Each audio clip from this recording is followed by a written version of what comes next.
Hello दोस्तों, कैसे हैं आप लोग। एक बार फिर से स्वागत है दोस्तों स्मार्ट एजुकेशन स्टडी में। तो दोस्तों कहीं मत जाइएगा, बने रहिएगा मेरे साथ। आज मैं most expected question NTPC group D और ऑल स्टेट एग्ज़ाम के लिए लाया हूं। तो चलिए देखते हैं दोस्तों क्वेश्चन।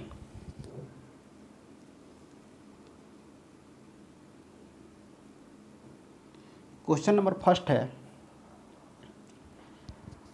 विराट कोहली एक 11 पारियों का एक निश्चित औसत है। विराट कोहली के एक 11 पारियों का निश्चित औसत है। 12वीं पारी में वह 120 रन बनाता है और फलस्वरूप उसके औसत के 5 रन की वृद्धि हो जाती है, तो उसका नया औसत क्या होगा। तो दोस्तों यहाँ पर हम लोग करेंगे क्या कि 12वीं पारी में 120 रन बनाता है और 11वीं पारी में एक निश्चित औसत बनाता है। तो मान लेते हैं कि 11वीं पारी में वह 1 रन बनाता है। ठीक है, क्या 1 रन बनाता है, हम मान लेते हैं। तो दोस्तों क्या हो जाएगा, टोटल रन की संख्या 11x हो जाएगा। ठीक है दोस्तों, और 12वीं पारी में 120 रन बनाता है, तो 120 रन। अब बटे में कितने पारी है, 12 पारी है। और दोस्तों बोल रहा है कि औसत में 5 रनों की वृद्धि हो जाती है, तो औसत में 5 रनों की वृद्धि हो जाती है। ये दोस्तों हम कंसेप्ट से सॉल्व करा रहे हैं, इसके बाद में ट्रिकी मेथड से हम सॉल्व कराएंगे। ठीक है दोस्तों, तो चलिए बस क्वेश्चन हो गया सॉल्व, क्वेश्चन सॉल्व हो गया, बस इतना ही करना था। तो दोस्तों एक बार और समझा देते हैं इसको हम। दोस्तों 11वीं पारी में 1 रन बनाता है, हम माने कि 11वीं पारी में 1 रन बनाते हैं, तो टोटल रनों की संख्या हो जाएगी कितनी, 11x। और 12वीं पारी में दिया हुआ है 120 रन, तो 120 रन और टोटल पारी की संख्या है 12। और फिर बोल रहा है कि जब फलस्वरूप उसके औसत में 5 रनों की वृद्धि हो जाती है, तो x + 5 कर लिए। अब इसको सॉल्व कर दीजिए, तो 11x + 120 बराबर हो जाएगा 12x प्लस हो जाएगा 60। तो दोस्तों फिर हम लोग को 12x और 11x को माइनस कीजिएगा तो x मिलेगा, और 120 और 60 है, इसको माइनस कीजिएगा तो 60 मिलेगा। तो दोस्तों x बराबर 60 आ गया। तो ये क्या आ गया दोस्तों, ये पुरानी औसत आ गया है, पुरानी औसत। ठीक है, तो हम लोग का नया औसत कैसे निकालेंगे, x + 5 कर लेंगे। तो x + 5 जब करेंगे तो 60x बराबर आया है, +5 कर लेंगे, बराबर कितना आ गया दोस्तों, 65। ये आंसर आ गया दोस्तों। ठीक है, चलिए तो हम इसको एक बार ट्रिकी मेथड से बताते हैं, जिसका नाम है ट्रिकी मेथड। ठीक है दोस्तों, ट्रिकी मेथड। तो ट्रिकी क्या है इसका, तो यहाँ पर 12 है और यहाँ पर हम लोग का 5 है। ठीक है दोस्तों, ये 12वीं पारी में 120 रन बनाता है। तो दोस्तों सिंपल सा 12 और 5 में गुणा करा लीजिए, 60 जो आ गया, ये x बराबर 60 आ गया। ठीक है दोस्तों, तो ये पुराना औसत आ गया। ठीक है दोस्तों, तो न्यू औसत निकालने के लिए क्या करेंगे, 60 में 5 जोड़ देंगे, बराबर 65 जो है आंसर आ गया। ठीक है दोस्तों, चलिए नेक्स्ट।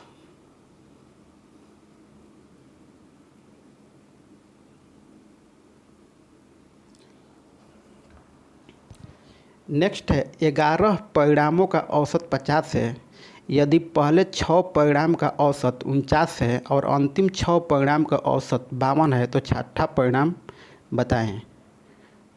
दोस्तों क्वेश्चन बहुत ही मस्त है, इसलिए आप लोग कॉपी पेन लेकर सॉल्व कीजिए अपने से। ठीक है दोस्तों, अपने से भी कॉपी पेन लेकर सॉल्व कीजिए। चलिए हम बता रहे हैं, तो दोस्तों 11 परिणामों का औसत 50 है, तो यहाँ पर एवरेज जो दिया हुआ है ये 50 दिया हुआ है, तो 50 यहाँ पर हो जाएगा। अब फिर यहाँ पर 6 परिणामों का औसत 49 है। तो दोस्तों ये 50 से 49 क्या है, कम है, इसलिए हम माइनस कर लेंगे। ठीक है, तो माइनस कर लेंगे तो ये 49 से जो है एक कम है, तो एक कर लेंगे, 1 गुणा 6। ठीक है दोस्तों, प्लस अब 6 परिणामों का औसत 52 है, तो फिर 50 से कंपेरिजन कराएंगे तो 50 से ये ज़्यादा है, इसलिए प्लस करेंगे। ज़्यादा होगा तो प्लस करेंगे, कम होगा तो माइनस कर लेंगे। तो ज़्यादा है तो कितना ज़्यादा है, तो ज़्यादा है कितना दोस्तों, 2 ज़्यादा है, तो 2 गुणा 6। ठीक है, फिर इसको सॉल्व कीजिए। सॉल्व करेंगे तो हम लोग को प्राप्त होगा 56। ठीक है दोस्तों, 56। एक बार फिर से हम बता देते हैं क्या है। यहाँ पर औसत क्या है, 50 है, तो 50 को लिख लीजिए। ठीक है, फिर हम देखेंगे कि 6 परिणामों का औसत 49 है, तो 49 जो है वो 50 से कंपेरिजन कराएंगे कि ज़्यादा है कि कम है। तो 50 से ये क्या है, कम है, तो कम है तो माइनस कर लेंगे। कितना कम है दोस्तों, तो 1 कम है, तो 1 गुणा 6। अब बोल रहा है कि 6 परिणामों का औसत 52 है, तो 52 50 से कम है या ज़्यादा है, तो ज़्यादा है। तो ज़्यादा है तो प्लस कितना ज़्यादा है, तो 2 ज़्यादा है, तो 2 गुणा 6। तो कितना हो जाएगा, इसको सॉल्व कीजिएगा तो 6 माइनस 6 प्लस 12 कितना हो जाएगा, ये 56 हो जाएगा। ये आंसर हो गया। नेक्स्ट,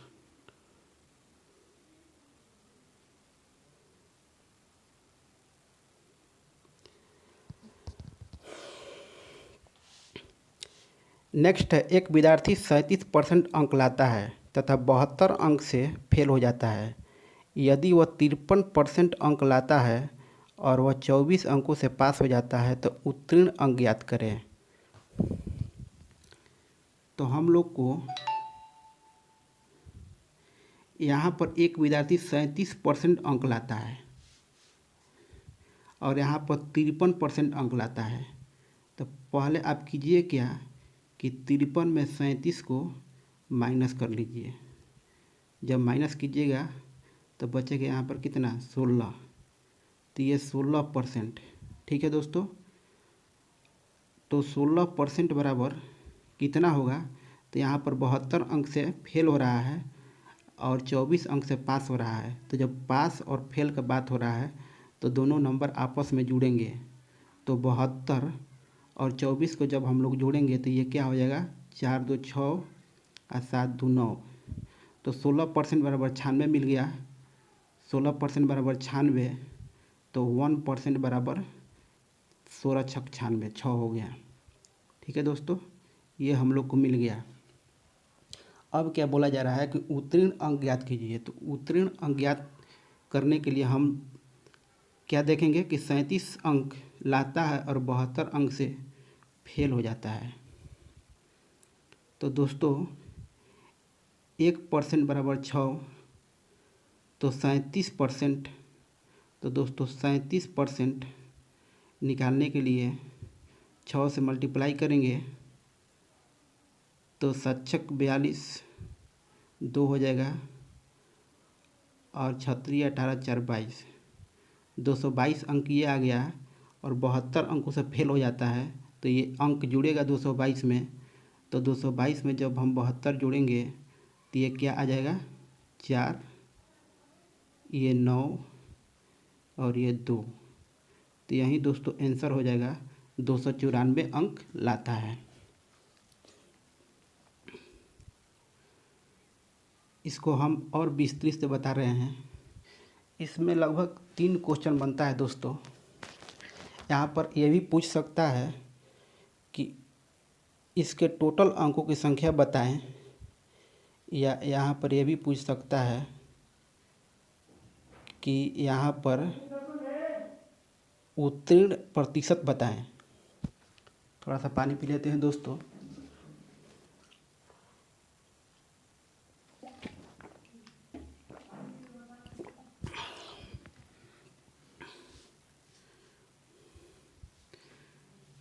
तो यहाँ पर क्या करेंगे हम, 53 में से 37 माइनस करेंगे दोस्तों, तो कितना होगा दोस्तों। इस पर 3 क्वेश्चन बनेंगे और तीनों क्वेश्चन को हम बता रहे हैं कैसे कैसे बनेंगे और कैसे सॉल्व होंगे। तो दोस्तों 53 कुछ देखिए मत, ऐसा क्वेश्चन आ रहा है तो परसेंटेज को माइनस कर दीजिए। कहीं पर भी यही कंसेप्ट लगेगा, परसेंट को देखना है, उसको माइनस कर देना है। जब माइनस करेंगे तो ये 16% हो जाएगा। और ये यहाँ पर ये देखना है, जहाँ अंक दिया हुआ है वहाँ पर देखना है कि पास एक जगह दिया हुआ है, एक जगह फेल दिया हुआ है, तो जोड़ लेंगे। पास पास दिया रहेगा तो घटा लेंगे, और फेल फेल दिया रहेगा तो भी घटा लेंगे। तो यहाँ पर पास फेल दिया हुआ है तो जोड़ लेंगे तो 96 हो जाएगा। तो 1% बराबर 6 आ जाएगा।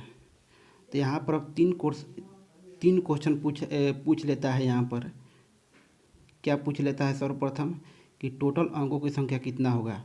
तो 1% बराबर 6, तो 100% जब पूछेगा टोटल अंकों की संख्या तो कितना हो जाएगा 600। एक तो ये पूछता है। दूसरा क्या पूछता है, दूसरा यहाँ पर पूछता है कि उत्तीर्ण प्रतिशत ज्ञात कीजिए। यहाँ पर पूछा गया है कि उत्तीर्ण अंक ज्ञात करें, उत्तीर्ण प्रतिशत। तो दोस्तों 1% बराबर 6, तो 37% तो ऑलरेडी है, लेकिन 72 अंक से फेल हो जाता है। तो 72 अंक को परसेंटेज में चेंज कीजिए। तो 72 1% बराबर 6, तो 72/6 ये देख लीजिए कितना परसेंट होता है, 72। तो 12 का 72, ये 12% होता है। तो 12% इसमें जोड़ लीजिएगा तो टोटल परसेंटेज आ जाएगा। ठीक है दोस्तों, 7 2 9 और 4 49%। अगर पूछे कि टोटल उत्तीर्ण परसेंटेज कितना है तो 49%। और हम लोग इससे पहले सॉल्व किए कि उत्तीर्ण अंक कितना है, तो कितना आया दोस्तों 294। ठीक है, चलिए हम तीनों प्रकार के कैटेगरी का क्वेश्चन बता दिए यहाँ पर और सॉल्व करके बता दिए। नेक्स्ट,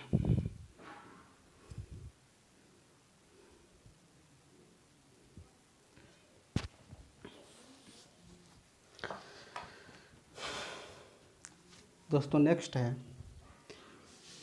41 रुपया की एक धनराशि में कुल 50 लड़के और लड़कियों के बीच वितरित किए जाते हैं। यदि प्रत्येक लड़कों को 90 पैसे और प्रत्येक लड़कियों को 65 पैसे मिल पाती है तो लड़कों की संख्या बताइए।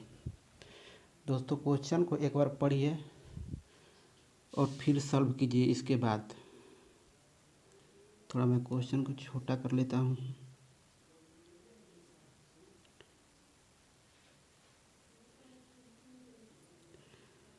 तो दोस्तों चलिए मैं सॉल्व कर रहा हूँ। तो देखिए यहाँ पर क्या दिया हुआ है, तो 41 रुपया है और टोटल लड़कों की संख्या 50 है। तो दोस्तों इसमें औसत का कंसेप्ट लग सकता है, क्योंकि प्रत्येक लड़के को 90 पैसा मिल रहा है और प्रत्येक लड़की को 65 पैसा मिल रहा है। अगर हम निकाल लेते हैं एवरेज कितना पैसा मिल रहा है तो कंसेप्ट औसत का आसानी से यहाँ पर लग जाएगा। लेकिन एवरेज जो पैसा मिल रहा है लड़के और लड़कियों का वो निकालना पड़ेगा। कैसे निकलेगा, तो टोटल पैसा मिल रहा है कितना 41 रुपया। तो 41 रुपया के 4100 पैसा हो जाएगा। 50 लड़के से क्या करेंगे हम, भाग दे देंगे।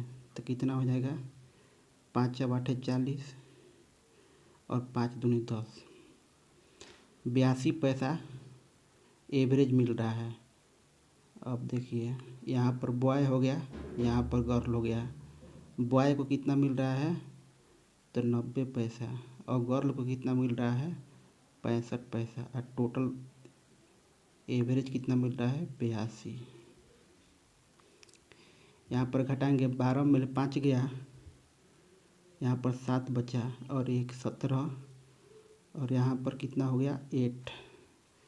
तो दोस्तों यहाँ पर बोल रहा है लड़कों की संख्या कितना होगा, तो लड़कों की संख्या ये है और लड़कियों के जगह पर ये आया है। तो 17 अब बटा दोनों को जोड़ लेंगे, 17 और 8 कितना हो गया 25। अब मल्टीप्लाई टोटल लड़के और लड़कियों की संख्या कितना है 50। 50 से मल्टीप्लाई कर लेंगे तो 50 दूना 25 दूनी 50, 17 दूनी 34। दोस्तों 34 हम लोग का आंसर आ गया। फिर हम यहाँ पर बता देते हैं, इसको शॉर्ट करके कैलकुलेशन यहाँ पर कम करेंगे।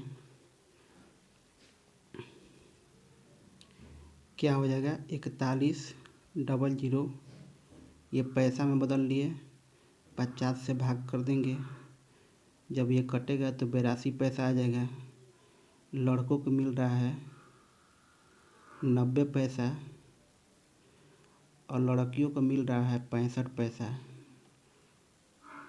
यहाँ पर 82 हो जाएगा और यहाँ पर इसको माइनस करेंगे तो 17 हो जाएगा। दोस्तों यहाँ पर 8 हो जाएगा। ये बॉय है, ये गर्ल है। दोस्तों यहाँ पर देखिए बॉय की जगह पर कितना आया है 17। फिर दोनों को जोड़िए, 17 और 8 कितना हो गया 25। लड़के और लड़कियों की संख्या क्वेश्चन में कितना दिया हुआ है 50।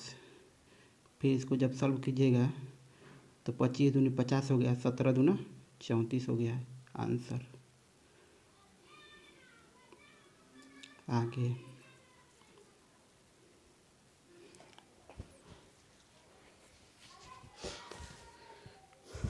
सॉल्व कीजिए दोस्तों, आप भी सॉल्व कीजिए।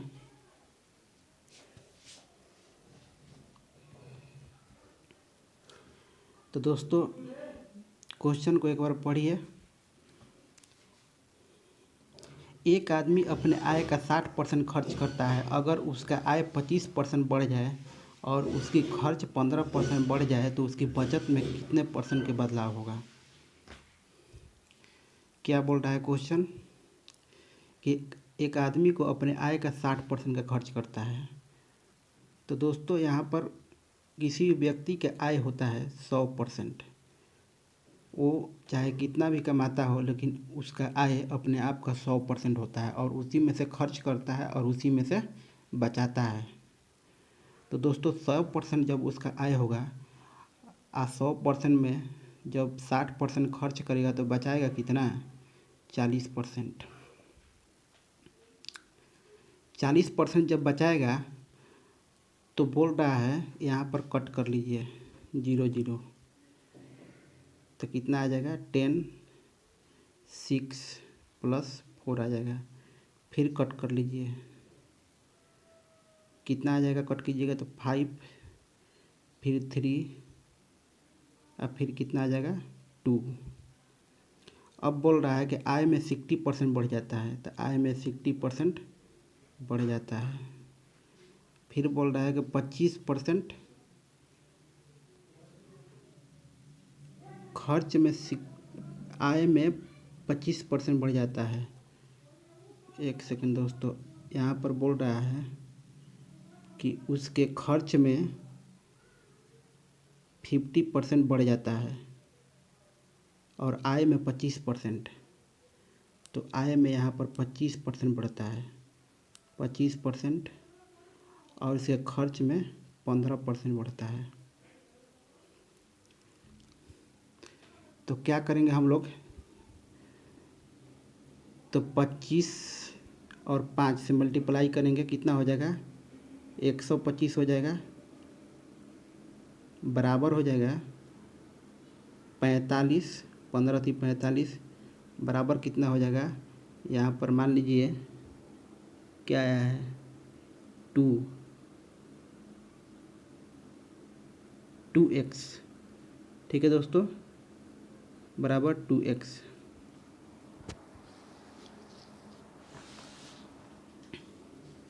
तो 125 में जब 45 माइनस करेंगे हम लोग तो यहाँ पर बचेगा 0 और यहाँ पर 8। तो 80 बराबर कितना हो जाएगा 2x। तो x बराबर कितना हो गया 14। तो दोस्तों यहाँ पर 14 हम लोग का आंसर आ गया। चलिए मैं फिर से एक बार बता देता हूँ।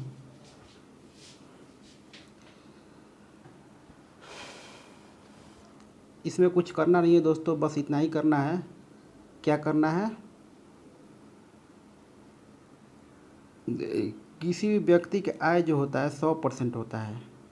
100% में क्वेश्चन में बोला जा रहा है कि 60% खर्च हो रहा है। तो 60% जब खर्च करेगा व्यक्ति तो बचाएगा कितना, 40% बचाएगा। फिर इसको तीनों का डिवाइड करते रहिए जब तक लास्ट तक डिवाइड करते रहिए, जब तक तीनों डिवाइड हो जाता है। तो इसको डिवाइड कीजिएगा तो कितना हो जाएगा, 0 0 पर कैंसिल हो जाएगा और फिर हो जाएगा 5, फिर ये हो जाएगा 3, ये हो जाएगा 4। फिर हम करेंगे क्या कि देखेंगे कि आय में 25% बढ़ रहा है। तो आय में 25% बढ़ रहा है तो यहाँ पर 25% क्या कर देंगे, बढ़ रहा है, मल्टीप्लाई कर देंगे। फिर इसमें क्या, खर्च में 15% बढ़ रहा है तो खर्च में 15% का मल्टीप्लाई करेंगे। ठीक है, ये अब फिर इसमें कुछ भी नहीं हो रहा है तो इसमें x मान लेंगे। ठीक है, तो अब करेंगे क्या, 15 पाँचे 125 हो गया, 15 पाँचे 125 हो गया, बराबर के चिन्ह, तो बराबर के चिन्ह दीजिए। 15 पाँचे 15 तिया 45 हो गया। अब फिर प्लस का चिन्ह है, अब फिर क्या है, 4x है।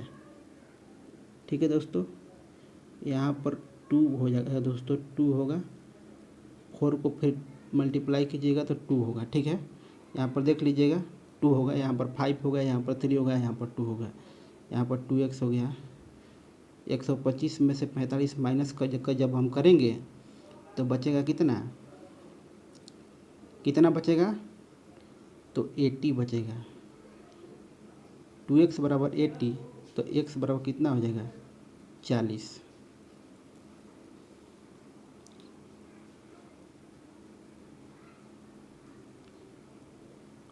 दोस्तों क्वेश्चन को एक बार पढ़िए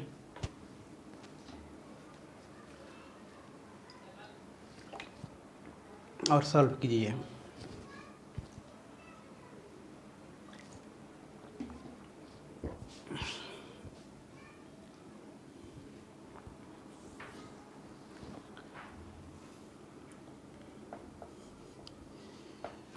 क्वेश्चन क्या बोल रहा है कि पहली 3 संख्याओं का औसत चौथी संख्या से 2 गुनी है। यदि चारों संख्याओं का औसत 12 है तो चौथी संख्या ज्ञात करें। तो पहली 3 संख्याओं का औसत चौथी संख्या का 2 गुनी है। तो मान लीजिए कि हम पहली 3 संख्या क्या मानते हैं, ए, बी और सी। ये बोल रहा है कि ये तीनों का औसत जो है चौथी संख्या डी मान लीजिए, चौथी संख्या का 2 गुनी है। इक्वेशन नहीं बनेगा। ठीक है, फिर क्या हो रहा है, फिर क्या क्वेश्चन बोल रहा है, यदि चारों संख्याओं का औसत 12 है तो चारों संख्याओं का औसत 12 है। अब बोल रहा है कि A plus B plus C plus D, ये चारों संख्याओं का औसत जो है, औसत जो है 12 है। ठीक है, ये भी हम कर लिए। अब क्या बोला जा रहा है, तो चौथी संख्या ज्ञात कीजिए। डी का मान बोल रहा है, डी का मान ज्ञात कीजिए। तो डी का मान हम कैसे ज्ञात करेंगे, तो दोस्तों सिंपल है, आसान है। तो देखिए दोस्तों हम कैसे ज्ञात करेंगे। यहाँ पर ए प्लस बी प्लस सी बराबर 6D हो जाएगा। क्या हो जाएगा, 6D हो जाएगा। और यहाँ पर क्या हो जाएगा दोस्तों, तो A plus B plus C plus D बराबर कितना हो जाएगा दोस्तों, 48 हो जाएगा। ठीक है, 48। फिर यहाँ पर इसका वैल्यू जो है ए बी सी का वैल्यू उठाकर यहाँ पर रख देंगे। तो ए बी सी का वैल्यू है 6D, तो यहाँ पर 6D अब पहले से D है, या इसको जब छोटा यहाँ पर लिए हैं तो इसको भी छोटा भी डी मान लीजिए, तो 7D हो गया। तो 7D बराबर कितना यहाँ पर दिया हुआ है 48, या यहाँ पर लिख दीजिए 48। तो फिर इसको 7D बराबर कितना हो जाएगा 48।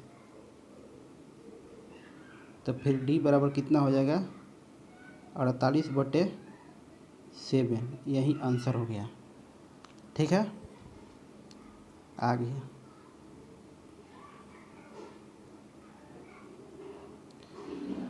क्वेश्चन नंबर नेक्स्ट है, एक वस्तु उसके क्रय मूल्य के 10% कम पर बेचता है। यहाँ पर बेचता है होगा, कहाँ पर, तो यहाँ पर बेचता है। यदि उसने इसे 332 रुपये अधिक में बेचा होता तो उसे 20% कम लाभ प्राप्त होता है। वस्तु का आरंभिक विक्रय मूल्य ज्ञात कीजिए। सिंपल सा क्वेश्चन है दोस्तों, बड़े आराम से सॉल्व कर सकते हैं आप लोग। तो चलिए मैं सॉल्व करता हूँ। तो क्या करेंगे, सर्वप्रथम 10% और 20%, ये कम है। 10% और 20%, इसको क्या कर लेंगे, ऐड कर लेंगे। कितना हो जाएगा 30%। 30% बराबर कितना हो जाएगा 332। 332। तो हम लोग को बोला क्या जा रहा है विक्रय मूल्य निकालने के लिए। तो विक्रय मूल्य कितना है 10% कम है। 100 में 10% कम है तो 90% विक्रय मूल्य यहाँ पर है। तो पहले यहाँ पर ये 30% बराबर 332। तो 1% बराबर कितना हो गया 332। अब भाई कितना हो जाएगा 30। तो हम लोग को विक्रय मूल्य कितना है 90%। तो 90% बराबर कितना हो जाएगा 90% बराबर कितना हो जाएगा 332/30 गुणा 90। ठीक है दोस्तों, यहाँ पर 0 0 कैंसिल, 3 तिया 9। फिर इसको क्या कर लीजिए गुणा कर लीजिए। तो 3 दूना 6, 9 9, यही आंसर हो गया। ठीक है, चलिए आगे।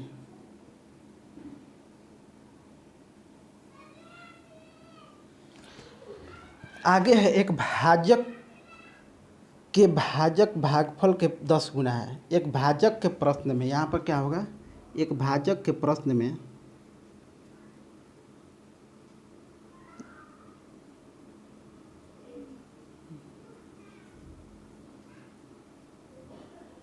एक सेकेंड,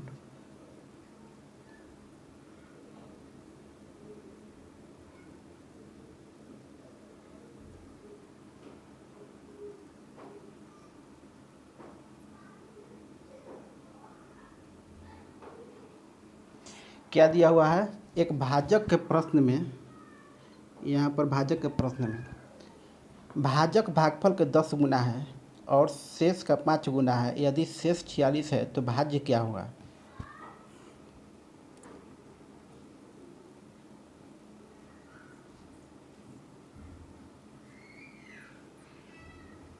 तो हम करेंगे क्या, तो पहले हम सूत्र लिख देते हैं। सूत्र क्या है, भाज्य बराबर भाजक गुणा भागफल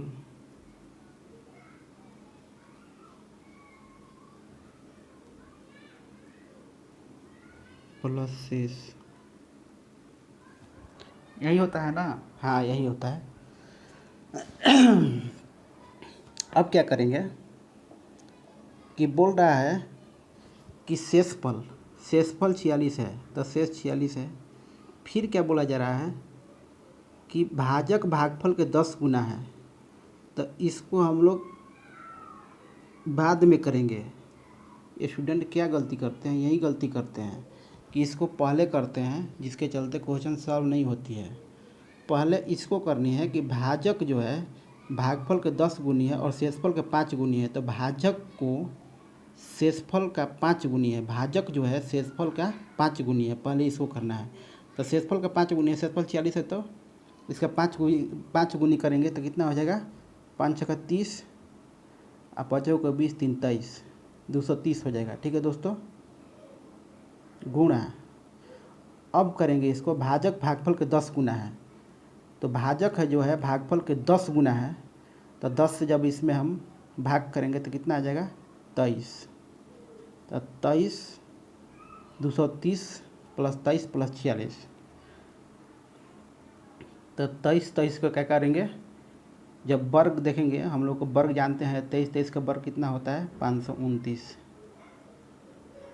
और एक जीरो बैठा लेंगे अब प्लस 46 कितना हो जाएगा, एक जीरो तो यहाँ पर आएगा नहीं, एक जीरो नहीं आएगा, 6 आएगा, और फिर 9 4 13 3 आएगा, और फिर क्या आएगा दोस्तों, फिर 3 आएगा और फिर 5 आएगा, तो यही आंसर हो जाएगा। ठीक है दोस्तों, ये जीरो नहीं है, 53 36 आंसर हो गया। चलिए नेक्स्ट।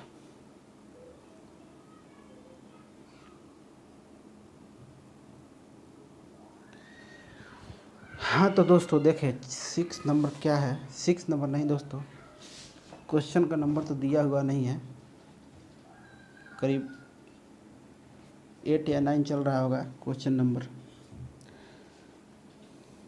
क्वेश्चन क्या है, 6 क्रमागत समप्रकृत संख्याओं को औसत, ये क्वेश्चन नंबर 10 चल रहा है। 6 क्रमागत समप्रकृत संख्याओं को औसत 25 है, सबसे बड़ी और सबसे छोटी संख्या के मध्य कितना अंतर होगा। तो ये सिंपल सा क्वेश्चन है, क्या दिया हुआ, 6 क्रमागत सम संख्याओं का औसत 25 है, तो औसत क्या है, औसत 25 है, और कौन सी संख्या, तो सम संख्या, तो सम संख्या, तो 25 के आगे कौन सी सम संख्या आएगी, 26 आएगी, फिर 26 के आगे कौन सी सम संख्या आएगी, 28 आएगी, और 28 के आगे सम संख्या आएगी 30। फिर इधर देखेंगे तो सम संख्या कौन सी आएगी, 24 आएगी, फिर कौन सी आएगी, 22 आएगी, फिर कौन सी आएगी, 20 आएगी, यहाँ पर 20 है। तो दोस्तों तो देखिए हम आपको बता रहे हैं यहाँ पर कितने संख्या हो गए, 1 2 3 4 5 6, कितने हो गए, 1 2 3 4 5 6।